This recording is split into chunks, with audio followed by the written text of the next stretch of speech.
Random House Audio presents The Interior by Lisa C., read for you by Janet Song. Prologue. Today promised to be one of the hottest of the long summer in the interior of China. Here, the heat and humidity baked the earth and all upon it, so that by the time Ling Su-chi reached the patch of ground where she grew her home vegetables, her clothes had already begun to stick to her skin. Su-chi selected a turnip and 2 green onions and pulled them gently from the red earth. Straightening up, she looked around. The field stretched out before her, and the air shimmered in undulating waves.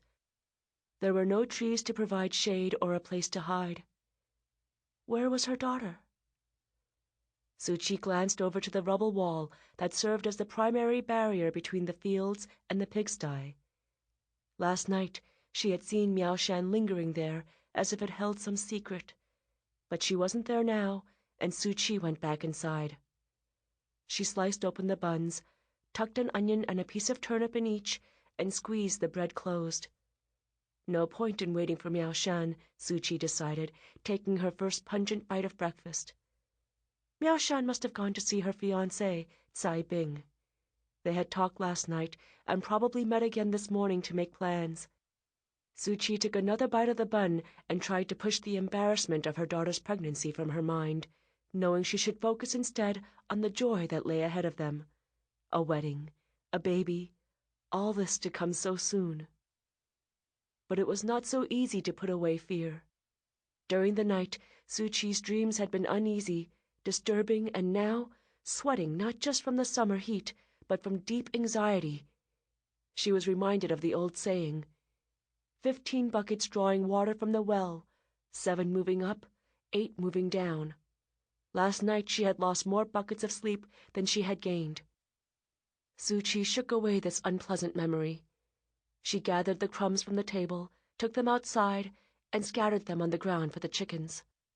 She walked around to the back of her one-room cottage, silently chastising herself for letting her night dreams become her daytime worries. Nevertheless, she couldn't help but survey her surroundings, taking inventory of her property as she crossed the hard-packed earth. She counted her wealth. 3 chickens in the front, 6 ducks out back, all healthy, all here. She saw the pig, fine, alive. But where was that girl? Su-chi stared out again across her fields, this time looking at the white-hot sky. There were no clouds, so there would not be any rain to bring relief from the heat. This was as it should be.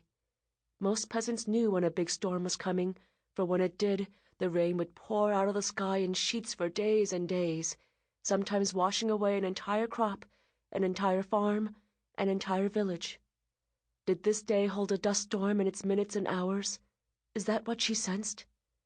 Dust storms were common in spring, and Su-chi and Miao Shan had watched many times as the soil was lifted up and carried out of sight to some other farmer's tract in a neighboring district.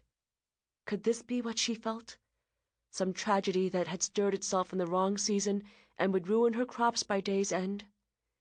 Su-chi held her hand to her forehead to shield her eyes from the sun and searched the sky, but it was perfectly blue and clear. But as Su-chi approached the shed, she was once again flooded with the sense that something was not right. She saw her tools propped against the mud siding. Someone had rearranged them. She was not stupid like the lowest barefoot peasant, and so she took care of her tools. They were the means by which she had kept herself and her daughter alive all these years. Had Miao Shan moved them? That couldn't be right, because mother had taught daughter the value of care and neatness. Just then, Su-chi realized that her ladder was missing. Hooligans must have come in the night and stolen it.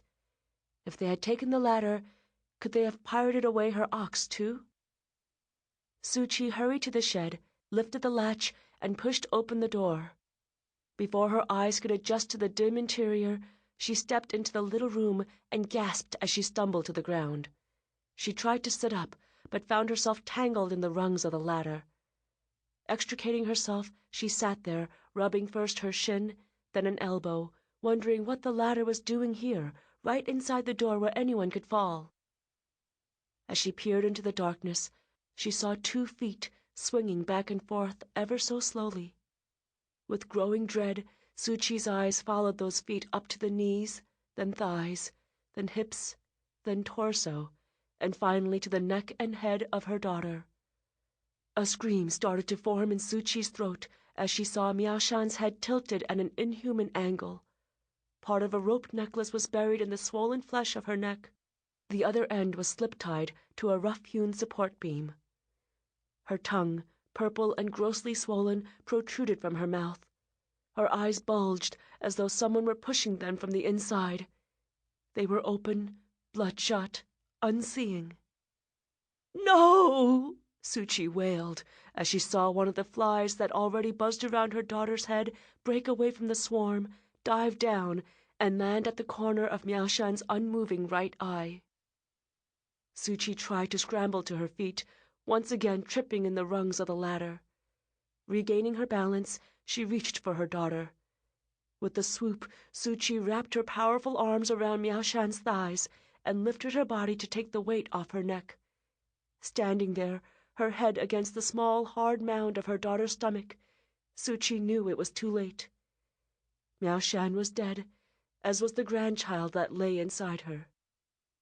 The 3 generations stood this way for a long time. Finally, Suchi gently released her daughter's legs and went back outside to get the scythe, feeling an emptiness that stretched beyond the distant horizon. Those first moments after finding Miao Shan would be indelibly printed on Suchi's mind, cutting down the body, laying it out on the dirt floor of the shed, then running along the raised pathways between the fields to the land of her closest neighbors. The Tsai family, mother, father, and only son, were already working, bent over as they pulled weeds from around their crop plants. At the sound of Suchi's screams, they looked up simultaneously, almost as a small herd of deer startled by a predator. Then they too were screaming and running back to the Ling farm. Faced with this crisis, Tsai Bing, Miao Shan's betrothed, finally put his head to use. With promises that he would be back, he took off, jogging down the red dirt road that led first to the highway and then to the village of Da Shui. An hour later, he returned with policemen from the local public security bureau. By this time, some other neighbors had gathered around to watch the unfolding catastrophe. The man in charge introduced himself formally as Captain Wu, although they had known him all of their lives. He firmly insisted that the neighbors return to their own farms. As they shuffled past, a few murmured their condolences. Tang Dan, the wealthiest of Suchi's neighbors, stopped before her and addressed her formally. "We are so sorry, Ling Tai Tai. If you need anything, remember to come to me. I will help you in any way I can." Then he too left, so that the only people remaining were the police, Suchi, and the Tsais. "Auntie Tsai, Uncle Tsai," Wu said, using the polite honorific. "You have much work to do. We will take care of things here. And you, Tsai Bing, help your parents. We will come for you if we need you." Madame Tsai looked questioningly from Suchi to Captain Wu and back again. But all of them knew one thing. The Tsais were insignificant people. They could not disobey a policeman. And so the Tsais padded away, with Tsai Bing occasionally glancing back over his shoulder. Each time he looked back, Suchi was rocked by memories of the young couple together. She recalled how Miao Shan and Tsai Bing had liked to walk out across the raised pathways that divided the fields. Their laughter had drifted on the air, so sweet in the early spring months. Recently they had looked as happy as when they had been small children, not the usual wariness they had shown to each other during the early period of their betrothal. Once Tsai Bing was out of sight, Suchi stood there dumbly as the policemen, sweating in their wrinkled khaki uniforms, walked around the shed and poked at Miao Shan's bruised neck with their rough fingers. When they said that suicide was a terrible thing, she insisted they were wrong, that Miao Shan would never take her own life, nor was she foolish enough to have caused her own death by accident. She told them again and again, but they would not hear her. "Girls," Captain Wu said, "they can be temperamental. They are too emotional. and Miao Shan. Sample complete. Ready to continue?